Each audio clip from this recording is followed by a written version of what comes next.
मंदार। मंदार का मतलब होता है सफेद, वो आंकड़ा होता है ना, आंकड़े का पेड़ देखा है आप लोगों ने। एक बात आप लोगों से कहना चाहेंगे, आंकड़े का फूल जब भी तोड़ो नेत्र नीचे रखो। आंकड़े का फूल तोड़ते समय उसका दूध अगर आंख में चले जाता है तो आंख समाप्त हो जाती है, जहरीला होता है आंख का फूल। मंदार का फूल, मंदार का फूल तोड़कर रख दो।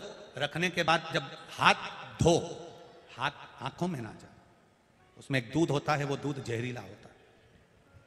मंदार बड़ा सुंदर था, आंख बड़ा सुंदर था, बड़ा सुंदर, बड़ा सुंदर।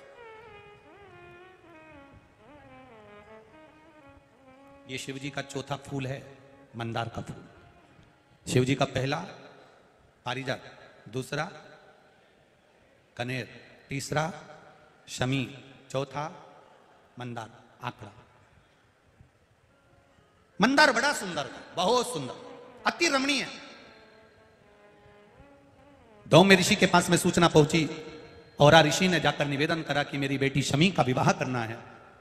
और ऋषि तुरंत जब मंदार के पिता धौम्य ऋषि के पास जाकर बोले कि मेरे को बेटी का विवाह करना है, धौम्य ऋषि ने हाँ भर दी और मंदार के साथ में शमी की शादी हो गई, विवाह हो गया। शमी का विवाह होने के बाद में जिस दिन विवाह हुआ उसके ठीक तीसरे दिवस मंदार वापिस विद्या अध्ययन करने के लिए अपने गुरु के दरवाजे पर चले गए।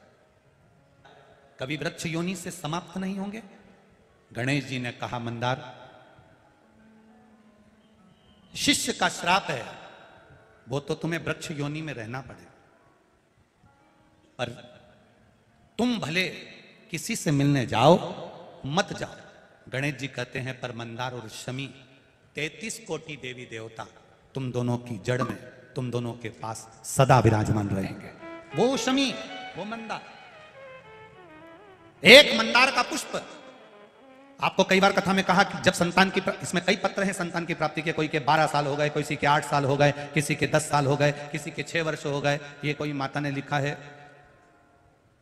उर्मिला शर्मा बदनावर धार मध्य प्रदेश की हैं, उन्होंने लिखा 6 वर्ष तक संतान नहीं थी। ऐसे कई पत्र हैं जिसके 12 साल, 8 साल, 10 साल संतान नहीं। तो क्यों कहा इस व्यासपीठ ने कि सफेद आंकड़े की जड़ लेकर तुम रुका जी पर से 21 बार घुमाकर कमर में बांधने का क्यों कर? क्योंकि स्वयं गणेश जी महाराज कर रहे हैं, स्वयं गणेश जी कर रहे हैं, मंदार शमी तेरी जड़ में मैं सदा विराजमान रहूं। जिस कामना से लोग तुमको समर्पित करेंगे उस कामना से मैं उसको फल प्रदान करूं, उस कामना से। अब मंदार का जो पुष्प होता है, आंकड़े का जो फूल होता है, एक सफेद कलर का भी होता है और एक गुलाबी कलर का भी होता है। देखा है आप लोगों ने? बोलो, जम के बोलो, देखा है ना? गुलाबी कलर का जो पुष्प होता है वो आप मंदार का, आंकड़े का जो गुलाबी कलर का पुष्प होता है आप टीवी पे देख रहे होंगे, एक सफेद देख रहे हैं।